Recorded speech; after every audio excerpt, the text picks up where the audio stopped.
Баршаңызға сәлем, керек кеңес арнасының көрермендері. Бүгінгі біздің тақырып ангина кезінде балмұздақ жеуге болады ма?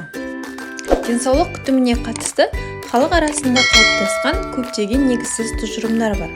Олардың ақиқат екеніне көз жеткізбей, бірден сенім білдіру қазіргі заман жастары үшін кешірілмейтін әрекет секілді. Солардың біріне тоқталып өтейік. Балмұздақ ауырып тұрған тамаққа жергілікті анестезия сияқты әсер етеді. Суық белгілі бір уақытқа жүйке ұштарын мұздатып, ауруды тоқтатып қояды. Балмұздақтың суық су немесе мұздан ерекшелігі құрамындағы жоғарғы майлылық тамақтың ауырып тұрған жерлеріндегі шырышты қабатын тітіркендірмей мұздатады. Содан ауырып тұрған адам біраз уақытқа дейін өзін жеңіл сезінеді.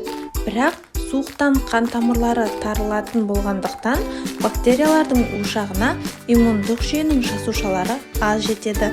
Бұл ауруды қоздырып жіберуі мүмкін. Сондықтан дәрігерлер балмұздақтың орнына жалбыз қосылған кәмпиттер соруға кеңес береді. Олар да салқындататын әсер береді, алайда ауруды асқындырмайды. Ақпаратты қорыта келетін болсақ, балмұздақ ауруды тек уақытша ғана жеңілдетеді.